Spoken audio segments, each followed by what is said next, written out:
welcome to TraderMerlin Show. It is your Thursday edition. For me, it's the weekend edition. As you guys know, I'll be taking Friday and Monday off, so sorry for those of you left stranded on a Friday afternoon not knowing what's going on. But anyway, hope you had a great trading session out there. I see Brendan saying, look, I got a new trading strategy for crypto. Is it buy the dips? Because we're seeing some pretty aggressive sell-offs right now in that crypto space.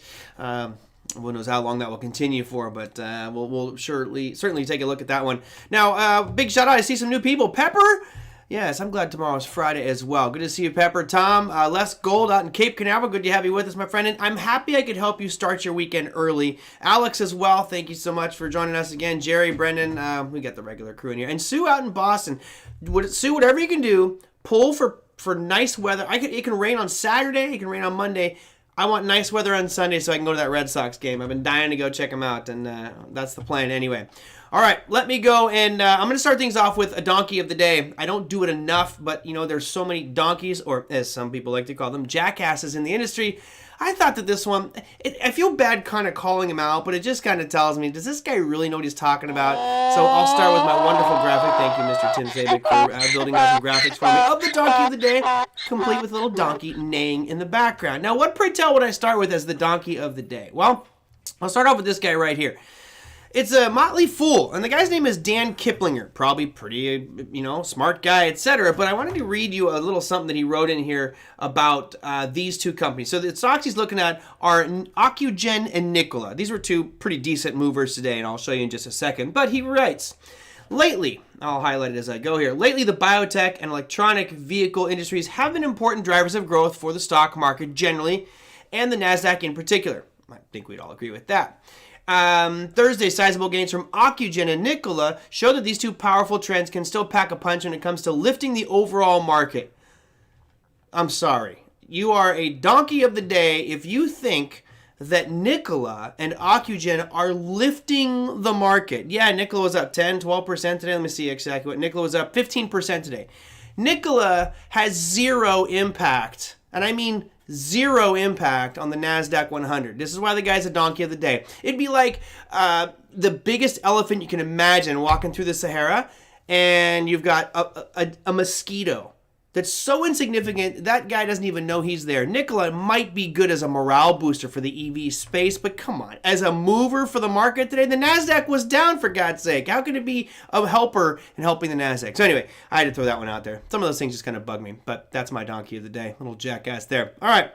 As Tom so astutely noticed, I have in the background here on my Trading Week wrap-up the gold and golden corn, right? Corn has been a huge talk du jour. Now, I don't know all of the different exact trade statistics, but there's been a 17% increase in in China's demand for corn. It's off the chart. We hit lock limit up today on corn.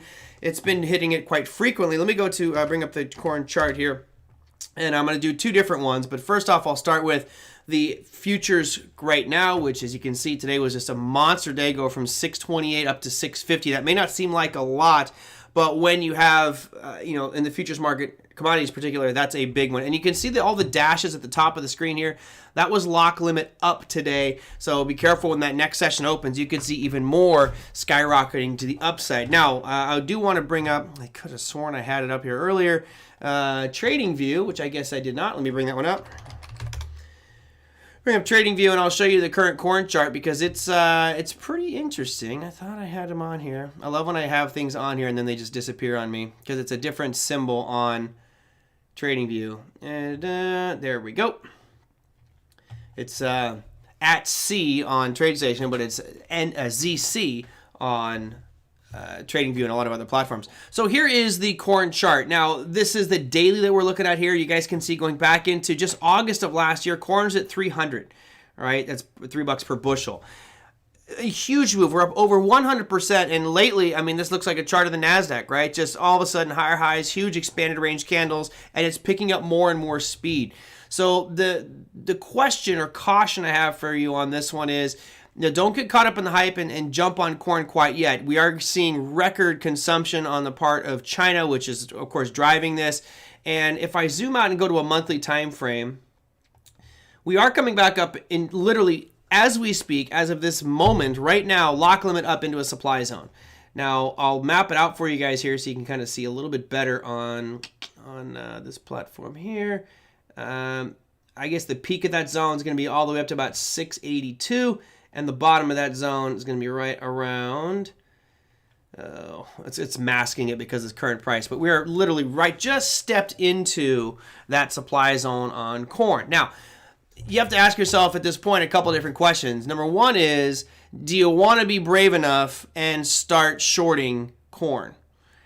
I think if you do, you've got some cojones. I mean, that is, it's hard to walk with cojones like that. That's pretty dangerous to be shorting something this aggressive.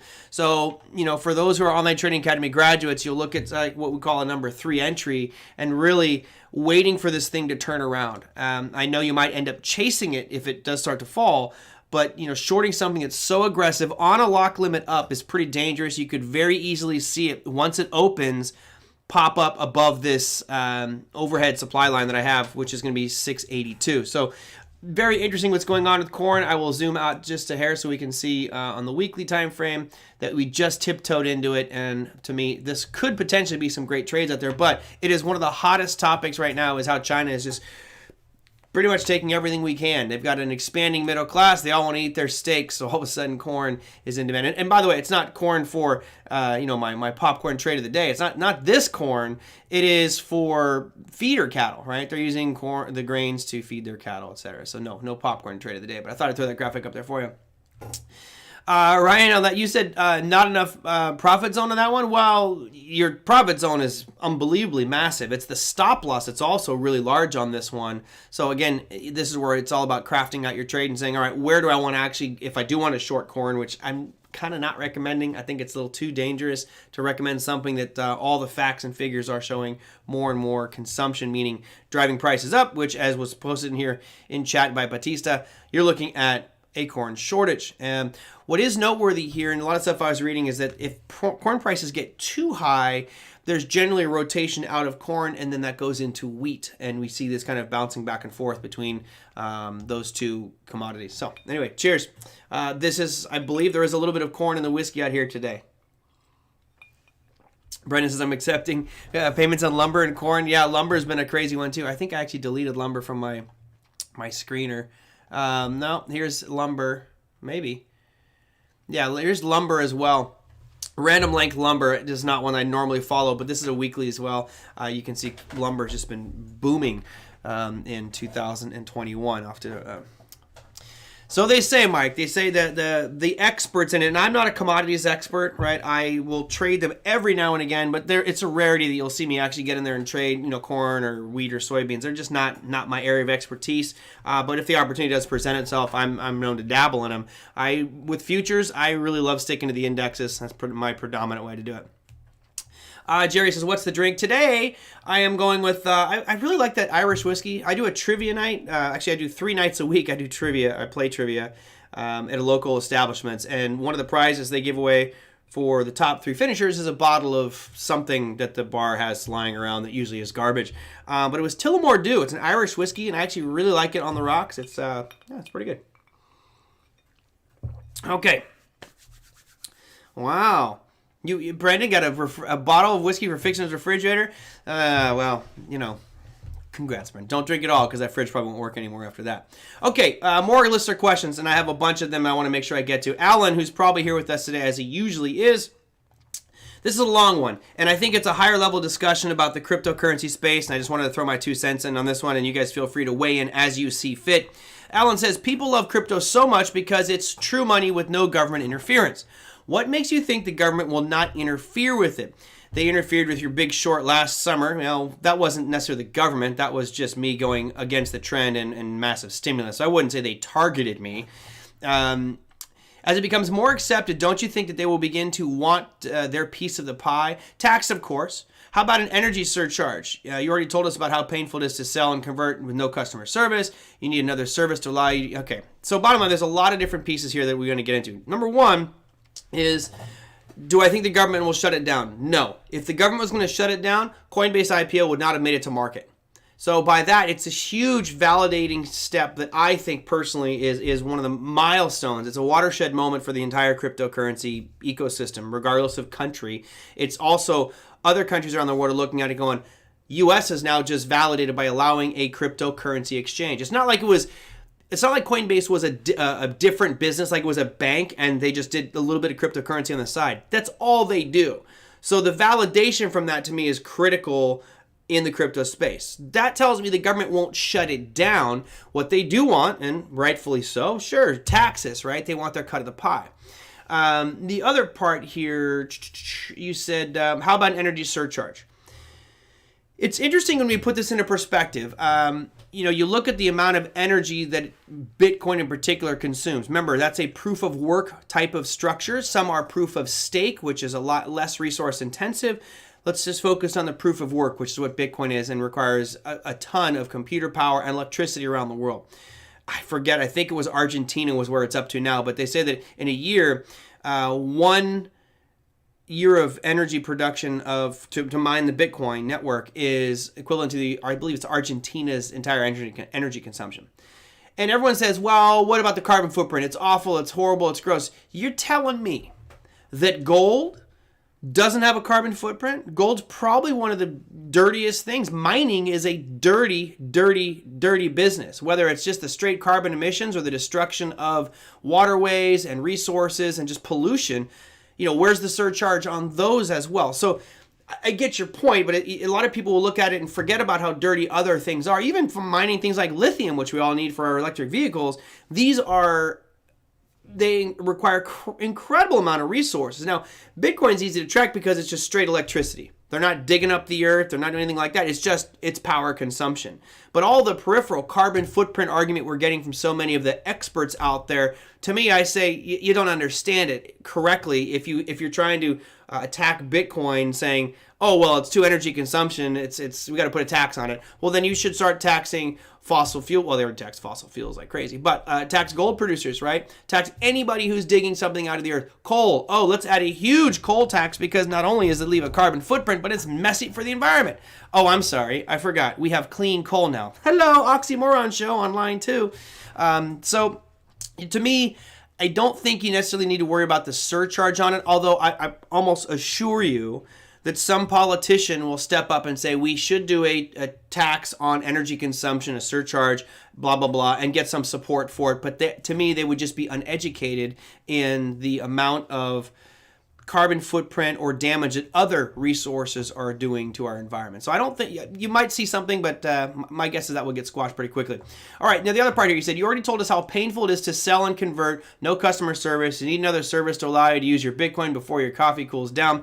Correct. And here is where we have to understand and break it down to what Brendan, who's one of our regulars and always in with us today, he says, I kind of want to get rid of the word cryptocurrency and move towards digital assets. And I agree, because Bitcoin, I don't want to call it a cryptocurrency. It's not really a currency. I mean, yes, you're going to buy things with it, but to me, a currency is, here's my $20, give me change, we're done. Now, there are a lot of other protocols, blockchains, even tokens, which can do a better job of transacting than Bitcoin by far. So, when we look at the cryptocurrency world, don't think it's all like Bitcoin. Remember, Bitcoin has a 10-minute block time, and most places require 6 blocks to be settled before they'll say, okay, your money is now locked in there, can't be changed. That means it's 1 hour. Now, there's other ones out there. You use something like EOS is one I've been talking about a lot in this program. EOS has a block settle time of about a second. 1 second. All right, you want to do 6 blocks of settlement? I have a 6-second delay between when I hit the button and it's already in the blockchain, and people feel comfortable knowing that that's an irreversible transaction. So which one of these am I going to use to buy my Starbucks, right? I'm not going to choose the Bitcoin one because clearly it's too slow. But there are a lot of other ones that I could look at which would be faster. Now, to further go through your comments here, Alan, and again, I love that you sent all this in. It's a mother load of stuff, okay? You look down here where it says you need another service allowed you to use your Bitcoin before your coffee cools down. And that's true. Yeah, I wouldn't use Bitcoin to buy it. Now, these are also, it's an industry that is absolutely in its infancy. Absolutely in its infancy. They are going to start to slowly get better. And as we had with the dot-com bubble in the 90s, you had thousands of ISPs and little internet companies out there, and some were big for a couple days, and they're no longer in existence, right? They don't exist anymore, whether they were bought up or they just outright failed. The exact same thing will happen in this crypto space. That said, I can guarantee you this, I will have a digital alternative to insurance. I will have a digital alternative to a banking system. I will have a digital alternative to derivatives markets. I will have a digital alternative to exchanges. All of these things threaten our current markets as we know them and business as we know it. The problem is it's so young, I don't know who's going to be the next Google in that digital space. I don't know who's going to be the Amazon or the Geico or the Wells Fargo in that digital space. I have ideas. And as you build out your portfolio, for me anyway, it's important to look at it and say, okay, I'm going to research 2 or 3 different protocols or products and say, I like this because it's attacking this need in the market, whether that's digital banking, derivatives, settlement, oracles, things like that. I need to do my research and I'm spreading it around. Now, at a certain point in time, we will have a market. My guess is it's probably 3-4 years away, where I'll have my little Visa card and it will be a Bitcoin card. Now, it may be backed by Bitcoin, it may be backed by other cryptocurrencies, and I'll be able to swipe that. Visa will guarantee the transaction in, let's say, 2 seconds as they normally do, but I'm now going to be paying that conversion in dollars into Bitcoin on the back end without me even noticing. So I could put, let's say, a Bitcoin in an account, and I'll kind of keep that as collateral, and if I swipe that card, it's almost like a debit card against that digital currency. That's one way we could use it. My guess is that probably in a few more years past that, you'll have a different, an alternative to Visa and MasterCard, which would probably be something along the lines of EOS because of how many transactions that they can do. So, it's knowing right now that we're so in its infancy that do I expect a brand new company that's growing leaps and bounds to be able to support all their customers? No. Absolutely not. You know that's generally going to be a fault, and that's what's happening. A lot of them have very poor customer service. They just can't handle the volume. I mean, I think the fastest growing brokerage firm or financial entity in the United States is Coinbase, right? They're blowing up accounts. They don't have the infrastructure yet, and hopefully they'll get to the point where they actually do have good customer service. But right now, it's not going to be there. I remember early on with some of the trading platforms that I used in the day trading era, CyberTrader was a good example. CyberTrader didn't really have much customer service at all on the front end, and Brendan, you might remember this as well, but because we did so good, we did so much business on our trading floor, we actually had a connection with a developer on the back end of CyberTrader, and we would tell him all the things that we wanted to get fixed and adjustments and software upgrades and things like that. But on the front end, the customer service aspect, it was terrible until they got big enough that they could actually bring on staff, training department to help deal with all of it. And honestly, be able to have all the questions answered before someone picked up the phone, because some of the stuff is so new, right? A lot of people are still trying to figure it out. So it's such a young industry. To me, it's kind of exciting, but yeah, it's going to be fraught with problems. Algebra says card, not your phone. Yeah, some people still like cards, and there will always be people that don't have a cell phone, right? There's going to be that. So unfortunately, there will be a need for a card. I'd much rather use my phone. I think it's just easier, but I will probably have the phone, although I do like the cards. I like the cards as well.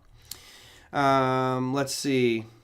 Oh, see, Brandon, again, you give out your secrets about how to be inconspicuous in the marketplace. Yes, everything on Bitcoin theoretically is transparent.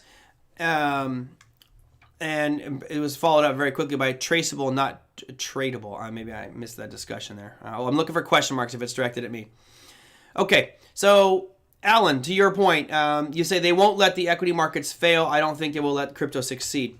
They'll just make sure they get a cut of the action. So it will grow. It's going to have some regulatory issues along the way. But remember, when you have some regulations on an industry, it helps validate it. And the biggest gripe that we've heard against the cryptocurrency market, the world, up until probably 2017, 18, was that regulation was going to be bad for it. And I was making the argument that regulation would be good. It would help foster growth and give some validation to the industry.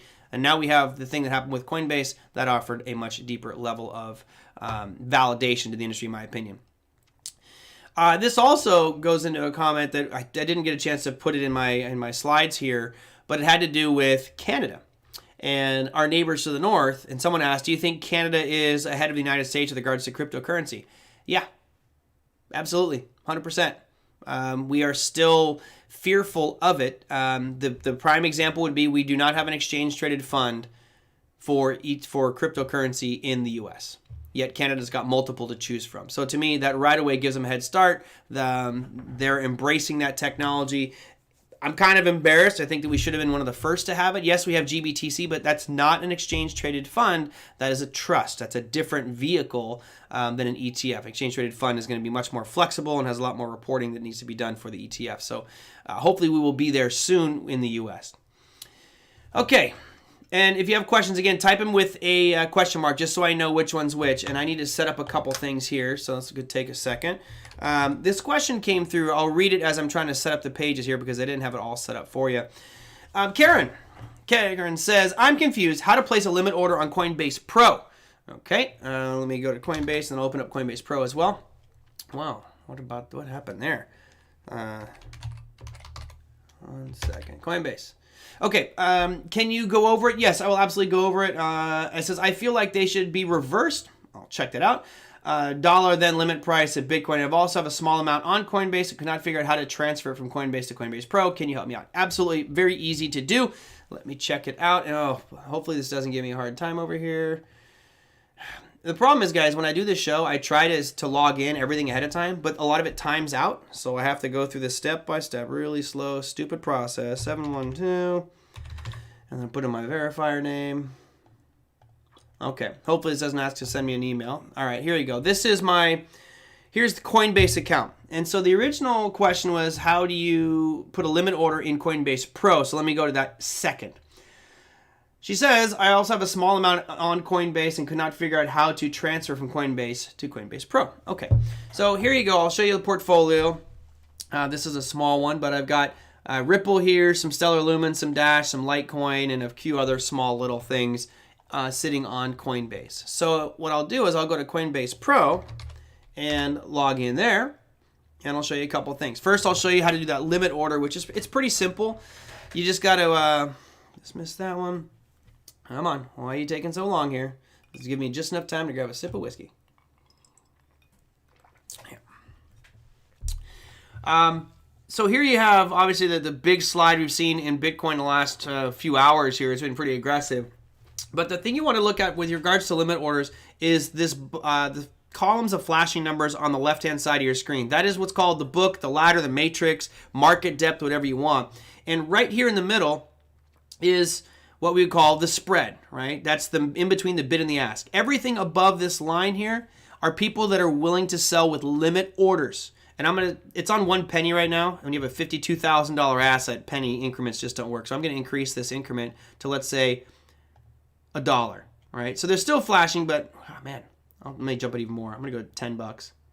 Okay, there you go. So now I basically just made it so that each line is aggregated by $10 chunks. Therefore, it's not moving as fast, and it's still moving quickly, but nowhere near what it was before. So if you notice here, you've got limit orders.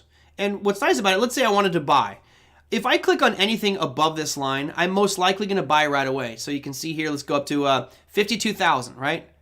I clicked on 50, oh, it just went off the screen. I clicked on 52,000. It automatically loaded that limit price. If I hit buy Bitcoin, it's going to fill me immediately, probably at 51.8, right? Somewhere right in there. But, and this is good, I'm glad Brendan just posted that. He says, on Binance, I just use market for quick fills. Here's the problem with that. It all comes down to your fees and what you're paying commission-wise. So let me see if I can bring up the fee side because the challenge with it is they charge you pretty significant fees. If you're a maker or a taker, those are the two terms you got to know if you're trading digital assets, cryptocurrencies. A taker is somebody who does market orders, meaning you're taking liquidity out of the marketplace. You're going to the sellers and saying, you've got it for sale, I want to buy it. Boom, I'm taking it off your hands. That is a higher fee normally than being a maker of liquidity, right? A maker of liquidity is using a limit order and now posting on the screen. So let me show you what that looks like here. Oops.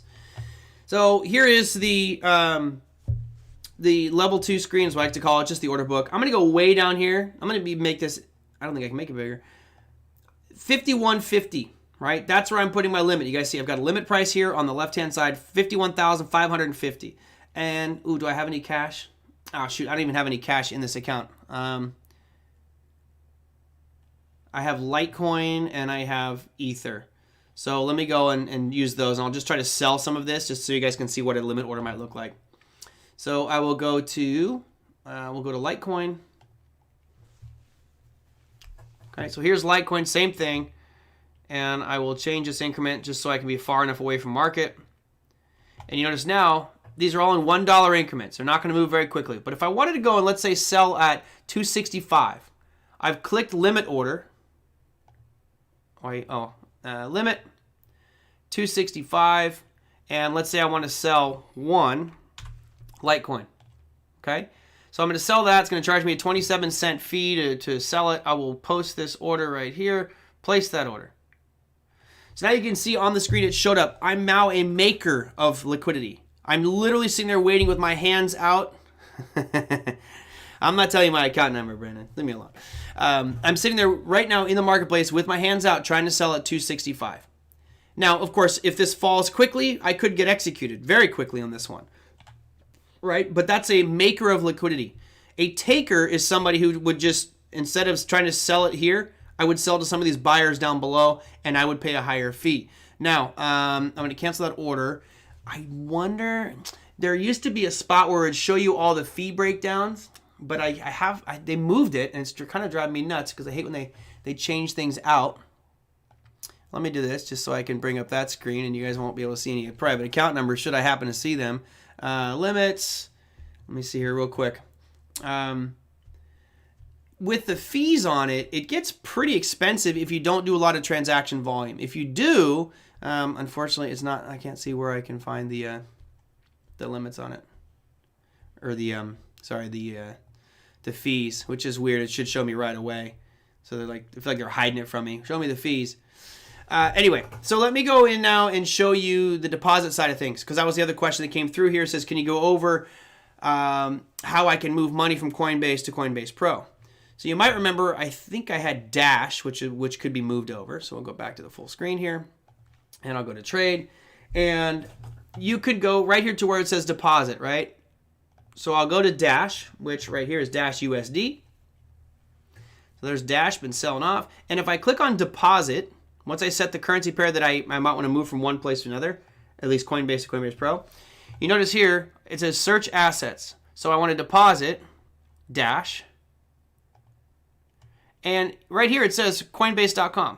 So I can easily and instantly click on this, and it will tell me I've got 15 Dash to transfer. So instantly I could send over the maximum 15.9145811 Dash without any fees or anything from Coinbase to Coinbase Pro. It's instant and incredibly easy to do. So that's the way to do it. If I had Bitcoin, I could go like this. Here's Bitcoin, and I wanted to move that from, let's say, Coinbase to Coinbase Pro. I just go deposit, I select Bitcoin, and if I had it here at Coinbase, it would show me that I had some available. Right now I have none. So that's the easy way to do it, Karen, is just simply go into deposit, make sure you have your correct currency pair selected, and then you just click a couple buttons and it will move over whatever you have at Coinbase to Coinbase Pro.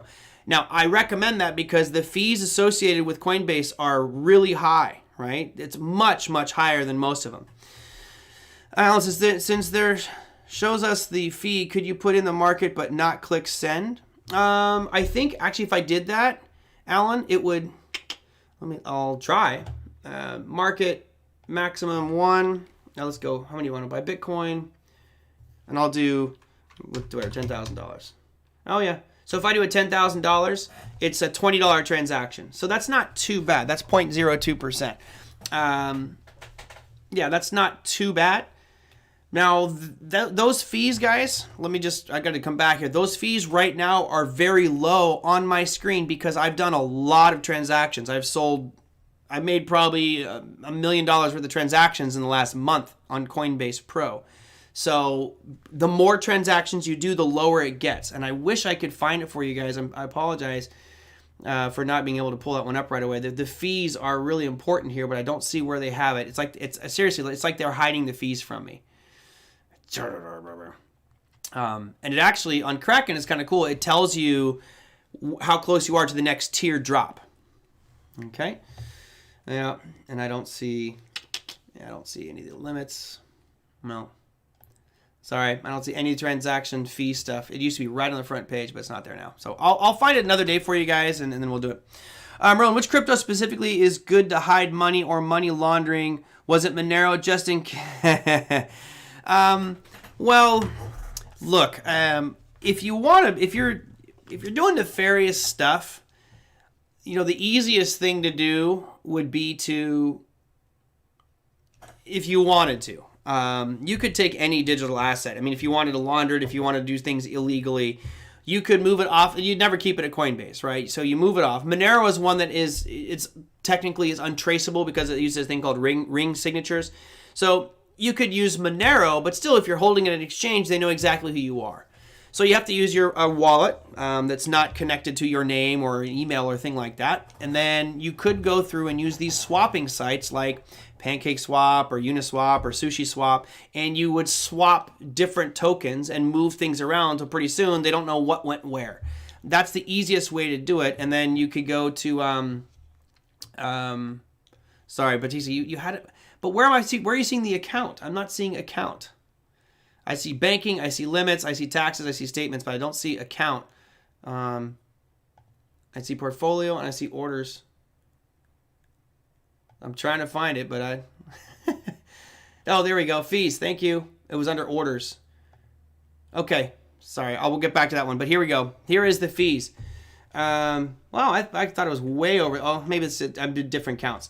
So here's their pricing. Remember I talked about maker and taker? So maker and taker, you're even if you trade under $10,000 on Coinbase, it's 0.5%. To me, that's a little bit expensive, right? I think that's a little bit high. But notice if you get 10 to 50,000, it's now 0.35. And you notice that it starts to drop. The maker fee continues to drop, but the taker stays a little bit higher. Right now, gosh, I thought it was way higher. I'm at the 0.1% or 0.2% of a percent. So that's where I'm at, and I'll probably stay there because I don't plan on doing any more transactions. But there's other exchanges that are much cheaper. I think Binance is probably one of the cheapest out there. Kraken is cheaper than Coinbase, and Coinbase Pro is significantly cheaper compared to Coinbase. I mean, honestly, the main takeaway you should get from this today, if you're buying and selling cryptocurrencies, don't use Coinbase to buy or sell. You open up an account there, you automatically get Coinbase Pro, then transfer any funds over to Coinbase Pro and do your transactions there. They're significantly cheaper, and I showed you why. You guys remember the buying part, right? Let me show you right now. This is where you just go, you gotta be kidding me. This is how they make their money, and this is how BlockFi makes their money as well. So you notice right now, the last trade was, I'll call it 51,500. But if I go to Coinbase and I go buy or sell, and let's say I want to buy Bitcoin. I want to buy $1,000 worth of Bitcoin. Okay. Preview that buy. So notice it's saying 51,761. And right now, it's trading at 51,005. So they're adding on $200 extra in fees per Bitcoin. Not only is that what they're adding on for the price of Bitcoin, which is just the spread, but they're also adding on a $15 fee. So I'm paying considerably more than I should be to trade on Coinbase. And the only reason that people do this is they just don't know better. Let's say I can't sell Bitcoin because I don't have it, but it's crazy how different the prices are. And if you look at BlockFi, they do the exact same thing. As I mentioned the other day, BlockFi, right now, if you're going to buy on BlockFi, since the current price is 51.6, you can buy at 62.1, or you could sell at 51.1. They have a $1,000 spread there on the buy and sell. And that's just the way that they make some money extra on top of fees. Yes, decentralized exchanges will destroy Coinbase. Yes, they will. They have to get bigger and better. There are now decentralized exchanges, guys, who are going out and getting insurance for their programs. And to me, I agree with Brendan. I think that that's the wave of the future. But right now, we got to be happy that Coinbase is the one that came to market, because ultimately what that means is we have legitimacy in that space of crypto. So, all right. So Karen, I don't know if Karen's here with us, but I hope that answered your question. Let's see. Mike sent in this one. I think about a year ago on your show, you explained that you recorded brief cryptocurrency class for OTA. I found it back then, but couldn't find it now. Can you please let me know where that is? It's not there. They were too worried that people were going to take that information and all of a sudden run out there and start buying and selling cryptocurrencies, lose a ton of money because some people still felt this was a scam, and ultimately lose all their money and come after them. So the course got pulled. Now they're hot and heavy to bring it back to market. So what we'll probably see, my guess is in the next month, that cryptocurrency course will be back up. Should be around a month, maybe a month and a half. Would be back up at Online Trading Academy. But if you're an OTA graduate, I'm sure that you will be notified when that's released, because I think it's a pretty important thing for everybody. Just whether you want to trade it or not, understand the mechanics of it, so that you, if you do decide to get into it, you know what you're doing, because it's so easy to lose everything in cryptocurrency if you make a mistake. It's scary how dangerous it is. All right, what other questions did I have? I'm going to go to this one from Dan. I'm going to sidestep just slightly now from crypto because I have other questions. But if you have something else you want answered in the crypto space, send it on in with some question marks so I know which one's which, and I'll get to that one here in just a second. All right. So Dan, good question from Dan. And this is a terminology thing, really. Amazon hits an iron cross. Thoughts on 30-day plus puts? Okay. So first off, for those that don't know what that means, the classic is what's called a golden cross. A golden cross is typically where a shorter term moving average crosses above a longer term. You can use all kinds of different numbers, but by definition, and because I got Brendan Wendell with us today, that Mr. CMT, typically it's going to be when the 50 period moving average crosses above the 200 period moving average. That is when you have a golden cross. A death cross, and in this case, Dan's calling it an iron cross, but it really should be called a death cross, is when the 50 crosses below the 200, and that's really a sign that down the road, the anticipation is that things would be going lower. So let's take a peek at what we have on Amazon's price chart right now. This corn chart is just phenomenal. AMZN. So here you have Amazon on a 5-minute time frame. We'll go to the daily. Here is your daily of it, and you're looking at it. Let's not put any moving averages on there. You know, my question for everybody is, what do you think is going on with Amazon right now? Was anybody, let's get some chat going on here. Is anybody excited right now about buying or selling Amazon? You tell me, buy, sell, or nothing, right? Type it in the chat, just so I'm curious where you guys are at. You know, we got a good 60 people watching live, so let's see what the screen flows by. But would you get into it, long or short, or just say, nah, nothing there that really calls out to me? Yes, Tom, I may actually end up doing a signature series. I don't know. It's a pretty major commitment on my part, so we'll see. You guys know I love talking about crypto anyway, but we'll see down the road.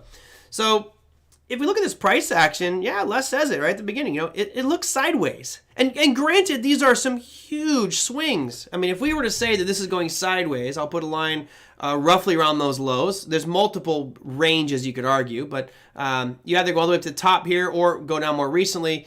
You know, it looks like you could define your range as between 3430 and let's call it 2900. So I see Nick says do a spread. Yeah, that would probably be my best choice here if you're saying options, but you wouldn't want to buy it or sell it. It's like do spreads, right? Most of you guys say nothing, hold, iron condors for less. Absolutely. Short a little. And algebra, that's okay, because at least you're looking at the playing field, as some of my guests like to call it, and we're near the top end of it, right? You're near the high point, so okay. And if you look at the change that's happened since April or March of last year, it was on a torrid pace to the upside. Now it's just fully consolidating and going sideways. My guess is this range will maybe compress a little bit, but do we all really think that Amazon's gonna, crap the bed and just die and go back down to 1800? I don't. Amazon's just too much of a behemoth. They're doing everything right.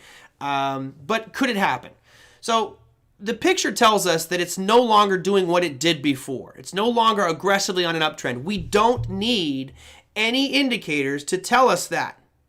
However, since the question is about an iron cross or a death cross, let's add on a 250 period moving average as well as a 50. Now you'll notice that right now it's crossing. I think it actually crossed a couple bars ago. So let me zoom out a bit. It actually crossed that day, which means you would have gotten in the next day. So had you shorted because this was on a quote-unquote death cross, you would be looking at getting short at 3,333. Sure, you could, if you wanted to, Dan, you could go out there and you could buy some puts. But if you're buying puts, you got to go way more than 30 days. You know, your goal should be 90 at least, right? So you want to go further out than 30 days. If you're selling puts, that's okay too, but it all a question of where you're going to be selling those puts at. Selling puts means you're going to be buying if it gets to a low point. You know, you going to sell puts at 2,900?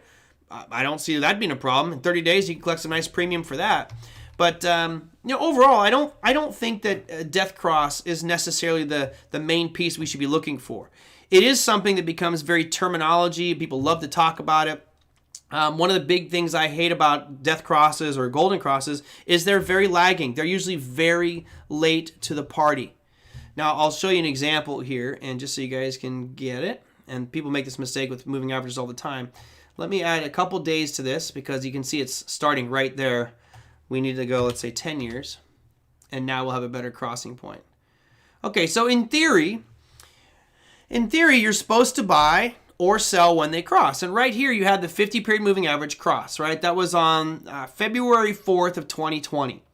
Now, right there, I have that price line. It's mapped. It's $1,835.70. How many of you think you would have been able to buy at that price point?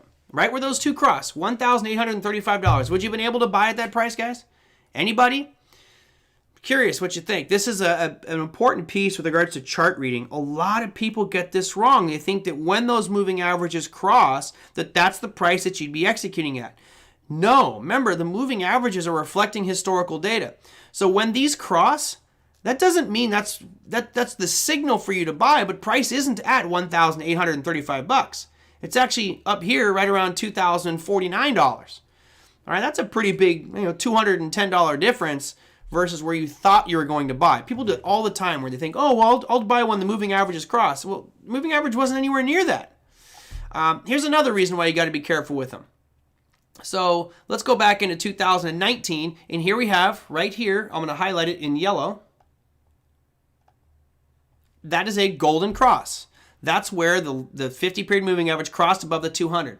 I'll put a vertical line, and, in theory, you're thinking, hey, this looks pretty good, right? Let me go zoom out here. Oops. It's on a strong uptrend. It's now really... Look how much money you left on the table. If you were buying when this thing was a golden cross, that's when price was up at 1,900. I'm using just a loose number of 1,900. Well, what happened at 1,300 or 14 or 15 or 60? Where were you during all of this? It means you left $800 on the table because you were waiting for this to cross. For me, there's a nice breakout here above 1,700. Would have been a great point to buy back in, right? Waiting for higher highs to be put in. So again, they're very lagging. And then what happens? You bought it at 1,900. I'll put a line right here, right? You bought it because you were looking at the golden cross and you thought, all right, long term, it's going to go up. Well, how long can you remain solvent? Because look what happened to this thing. You bought it at 19. It had a pretty aggressive sell-off. It fell all the way down to sub 17. So you were down over $200 per share on this bad boy for about a month before it finally turned around and just started to rip to the upside. So, Dan, I'm not a big fan of these. I think they're very lagging. I think we can do much better by looking at the price turning points, supply and demand, and those types of things. But I'm not a practitioner of 250 or 200-day and 50-day crosses. That to me is just way too lagging. But that said, there are a lot of other moving average strategies which might be much better for you. Okay? All right, that was Dan's. Oh, how much time do I got? Where were we at? I have to get to this one. So Terrence sent in a really good question, and I told him I would answer it today.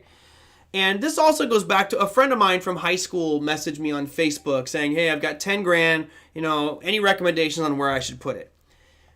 I'm going to give you guys a little bit of advice that I swear by. If you have a family member or a close friend and they're asking you where to put their money, don't answer them. Don't tell them where to put their money. It's the fastest way to ruin a friendship or a family relationship other than discussing religion and politics would be to give financial advice. So I don't give financial advice. I hate giving people financial advice because if something goes wrong, I'm disciplined enough to get out and be wrong. Other people will say, well, you told me to buy this thing and now it just keeps going down. I'm losing a bunch of money. It's your fault. And then they hate me. So, okay. Yeah, we had a big lag attack there. Sorry, guys. Not sure what happened there. That's the first time that's really happened since I got this new computer. And it's weird. It's not showing any dropped frames. It was just a backlog lag. Anyway, hopefully we're back online now. Sorry about that. He says, I could purchase another house outright, clear about $1,000 a month after expenses. I know there are no guarantees, but what would be a realistic, concretive monthly income estimate? Everybody wants to know that, right? Give me the guarantee. There is no guarantee. However, utilizing options, a very simple strategy of just selling cash secured puts, you could generate, without getting too risky, around 1% a month. That's not taking too big a risk. You're taking a risk, right? Because obviously there's the risk you could get executed, but it's not dramatic. Could you sell cash secured puts and look to get 2% a month? Yes, but maybe, yeah,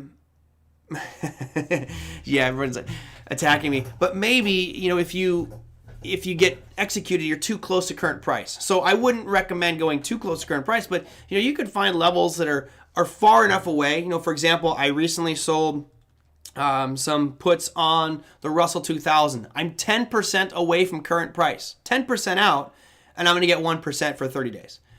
I'd like to have more, but if the Russell drops 10%, all right, fine. I'll be executed and now own the Russell, and then what I'll do is I'll sell cash secured puts or puts again or calls, covered calls against that position.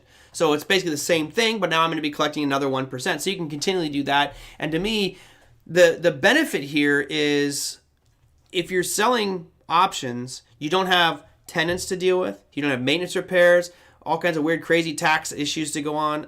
To me, it's so much easier than dealing with tenants. And you do have the real estate fluctuations. And while housing prices have been rising to the tune of about 11% year over year, that's pretty phenomenal growth. That's not going to last forever. And we may see housing markets cool off here as mortgage rates are starting to rise. That could slow things down a little bit. So for me, I would do the simplest way would be selling cash secured puts. As you see going on in chat, selling credit spreads, right?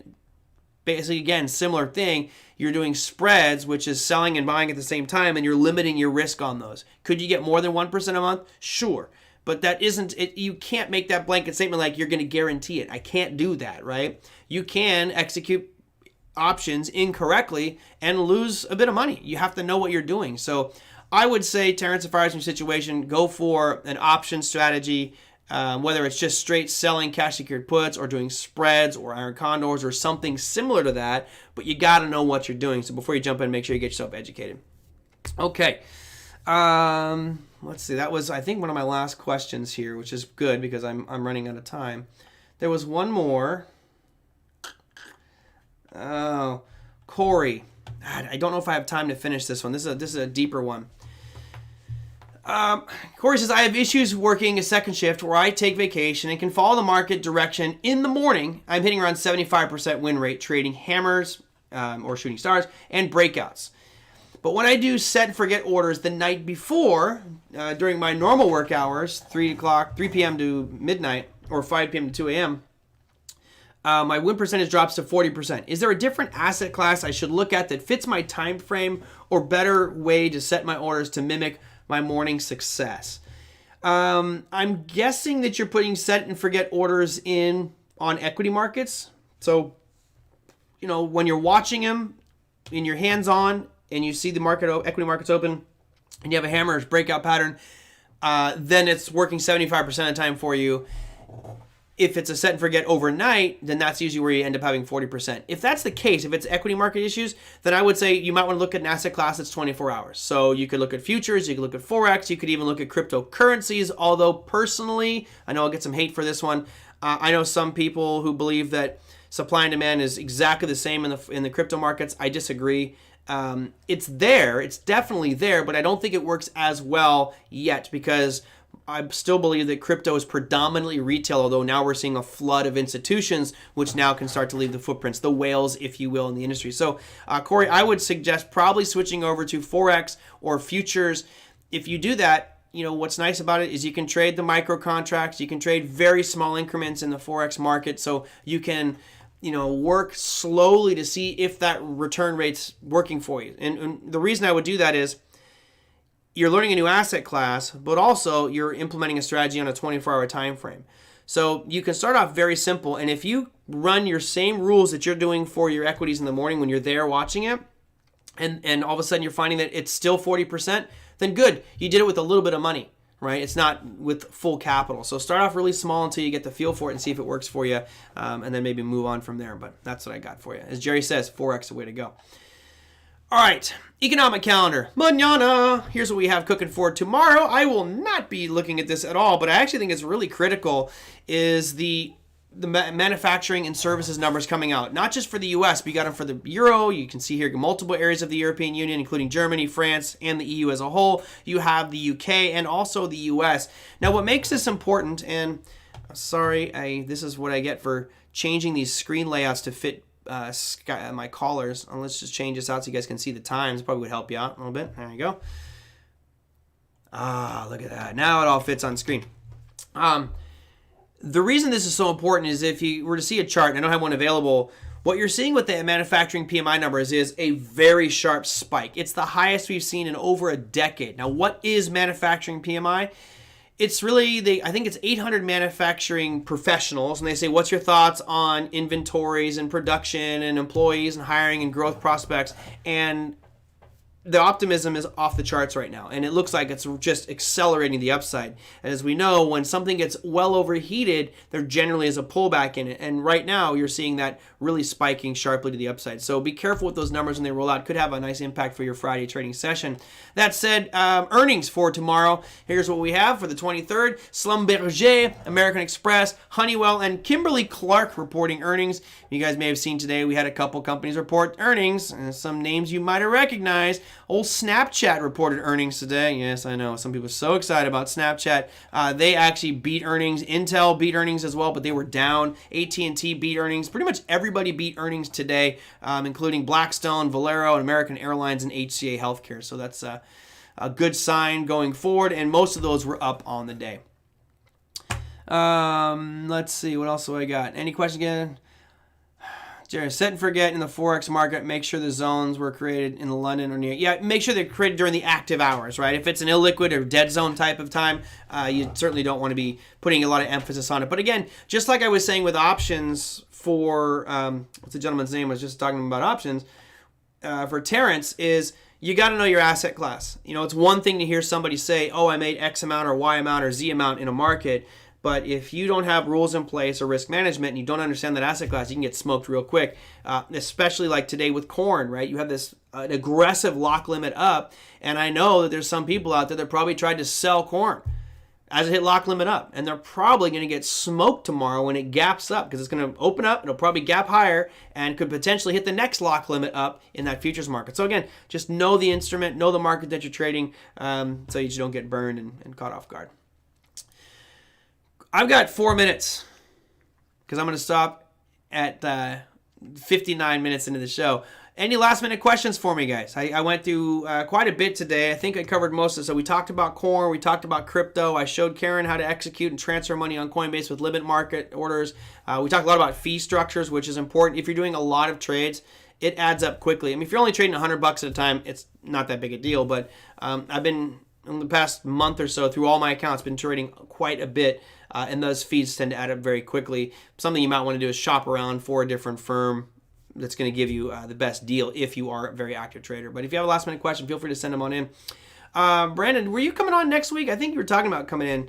The moving average crosses are way too late. Yeah, of course. Well, I mean, and Brandon, maybe we can talk about this when you're on the show next time. When you look at moving averages, everyone says they're too late, they're lagging. And of course, there is a distinction between an exponential moving average and a simple moving average. I mean, that you can speed things up by going with an exponential, and maybe it's more responsive. But those shorter time frame you use, the closer it's going to be to price. I mean, that's just the nature of the beast. A 200 period moving average could be very far away from price because it's so old in calculating 200 bars of data.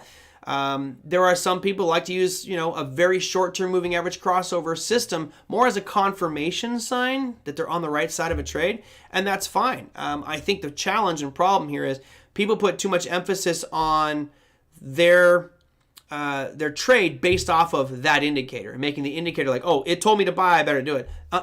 You should be making that decision off supply and demand, and then using whatever you want. Moving averages, Bollingers, MACD, stochastics, RSI, ADX, CCI, shake and oscillate, whatever. Who cares? That's all decision support. Hodl Mama, is CliK ready for Forex yet? No, I was told it's supposed to be in another couple weeks. I know they've had just all kinds of setbacks here, but hopefully in another couple weeks. I think I'm going to be overtime today. I'm not going to be overtime today. Let's see. Negative. I think it depends on the asset. More volatile assets do well with short-term moving averages. Well, I agree. I think obviously the more volatile, if you do something that's really volatile and you have a long-term moving average, you're really just smoothing out all that volatility. But what are you going to use? Are you going to use a 3-period moving average? Then just look at price, right? Can you put a 3? I don't know if I can do that one. Let me see real quick. You're going to try to put me over the time limit here, huh? Told you I'm going to end. I got literally 120 seconds to end. And let's see. Let's go moving averages. I don't use triangular. Just letting you know. I don't use triangular at all. But I do use, I think what triangular is going to do is put more emphasis on the middle data versus the end pieces. My assumption. A 3 and an 8. I mean, now see what my challenge there for you, Mark, is if you're using a 3 and an 8, you may as well just look at price. I mean, you're only looking at 3 bars of data, all right? You should be able to look at price and see these things change. I'll add in one more. But yeah, I would certainly not be using a 3 and an 8. It's just too short term. Let's see if I can get this to be an 8, and I'll make that black. Unfortunately, I changed my layouts here, so everything's going to be a little bit different. So 3 and an 8, and I'll hit enter. All right, so based off of this, let me disable this 20. So there you go. So now you can look at this and say, well, it gave me a buy or a sell signal, a couple days ago. Okay, great. Well, for me, the sell signal happened here when you had to break down below that line, that black line that's in the sand right there. All right. Yeah, I think 3 is way too short here. I really would just be looking for it breaking down below these key levels. And back here, look how many times you got whipsawed. You went long. Remember, if you went long right where my cursor is, at 3,024 on Amazon, you think it's 3,024, but you would have been long after these cross, which means up here on the open. So you'd have been long at 3,100, and then it crossed here. You would have gotten out you would have lost $70 per share just by using that indicator. And it would have whipsawed you back and forth. So a 3 and an 8, way too much whippy, way too much chop. Yes, CliK for Forex is coming out. That's the latest one they're doing. All right. Let me see. I got 1 minute. That's it. I'm done. I told you I was getting out of here, Big Ab. Neener. I'm not doing an hour show. 59 minutes and 58 seconds we're going to end up today. Anyway, I hope you guys enjoyed today's show. I've got some great guests coming up next week. As you know, no show tomorrow, no show on Monday. I apologize. I know some of you guys you're addicted, and I am addicted to doing the show as well. I thought about doing it from the road, but now I'm going to go enjoy some life for a minute. So none of you sent me emails telling me you knew Trey Anastasio's phone number to hook me up in Burlington, Vermont, so I'll take that as a sign. But anyway, hope you guys have a fantastic weekend. Do something fun. Have some excitement out there. Make your life worthwhile, and I will see you guys on Tuesday. Take care, everybody. Oh, and by the way, if you have any comments or questions, you know where to send them. TraderMerlin@gmail.com. I'll be checking those this weekend. Take care. Bye.